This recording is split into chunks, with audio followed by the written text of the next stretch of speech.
মোহাম্মদ আমির, শাহিন শাহ আফ্রিদি থেকে শুরু করে স্বদেশি বড় ভাই মুস্তাফিজুর রহমান সবাইকে ছাড়িয়ে পিএসএল এ একেবারে শীর্ষে নাহিদ রানা। পুরো টুর্নামেন্টে সবাইকে ছাড়িয়ে এমন এক রেকর্ডের সামিল হলেন টাইগার স্পিড স্টার। পেশোয়ার জালমির তো বটেই, পুরো আসরের কোনো বোলারই নেই তার ধারে কাছে। সবাইকে পেছনে ফেলে তবে কি এমন রেকর্ড দখলে নিয়েছেন নাহিদ রানা, তার গল্পটাই থাকছে রিপোর্টে।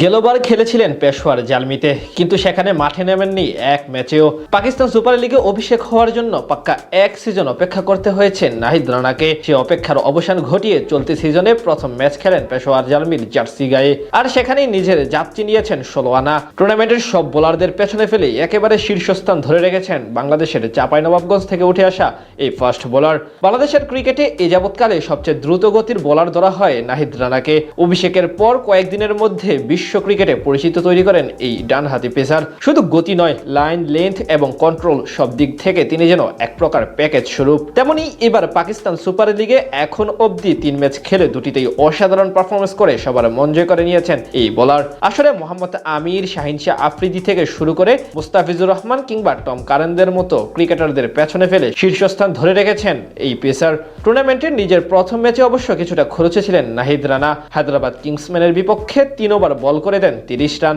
নিতে পারেননি কোনো উইকেট। তবে দ্বিতীয় ম্যাচে করাচি কিংসের বিপক্ষে জ্বলে ওঠেন ডানহাতি এই পেসার। সেই ম্যাচে প্রতিপক্ষের ব্যাটিং অর্ডার একাই ধসে দেন রানা। 4 ওভার বল করে মাত্র 7 রান খরচ করে গুরুত্বপূর্ণ 4 উইকেট নিয়ে রীতিমতো ভরকে দেন সবাইকে। আর সবশেষ লাহোর কালান্দার্সের সাথে ম্যাচেও দারুণ নৈপুণ্য দেখান এই পেসার। এই ম্যাচে 15 রান দিয়ে নেন প্রতিপক্ষের জোড়া উইকেট। সব মিলিয়ে টুর্নামেন্টে এখন অব্দি 3 ম্যাচে 10 ওভার বোলিং করে মাত্র 52 রান দিয়ে 5 উইকেট শিকার করেন নাহিদ রানা। এখন পর্যন্ত পিএসএল এ 5.20 ইকোনমি রেটে বল করেছেন নাহিদ রানা। পিএসএল এর এবারের আসরে অন্তত 24 বল করেছেন এমন বোলারদের মধ্যে সবচেয়ে কম ইকোনমি রেট পেশোয়ার জালমির রানারই। দ্বিতীয় স্থানে রয়েছেন পেশোয়ারের ইফতেখার আহমেদ। 5.58 ইকোনমি রেটে 3 ম্যাচে 7 উইকেট শিকার করেছেন তিনি। 3 নম্বরে আছেন ইসলামাবাদ ইউনাইটেডের ইংলিশ বোলার রিচার্ড গ্লেসন। তার ওভার প্রতি রান খরচের হার রানার চেয়ে 0.61 বেশি।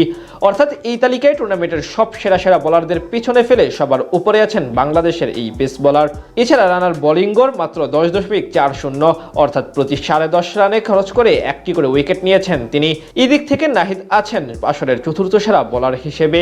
ইকোনমি রেটে সেরা তালিকায় সেরা 20-এ আছেন বাংলাদেশের আরেক পেসার মুস্তাফিজুর রহমান। লাহোর কালান্দার্সের জার্সিতে 5 ম্যাচে 6 উইকেট শিকার করেছেন মুস্তাফিজ। ফিজের ইকোনমি রেট 7.17, তালিকায় মুস্তাফিজ রয়েছেন 16 নম্বরে। তার এক ধাপ উপরে আছেন অ্যাডাম জাম্পা। সব মিলে বলা চলে স্বপ্নের মতো এক মৌসুম পার করছেন বাংলাদেশের নাহিদ রানা। তার মতোই শরীফুল ইসলাম এবং মুস্তাফিজও মোটামুটি ভালোই করছেন নিজ নিজ দলের হয়ে। সব মিলিয়ে এই আসরে বাংলাদেশি পেসারদের জয় জয়কার চোখে পড়েছে সকলের।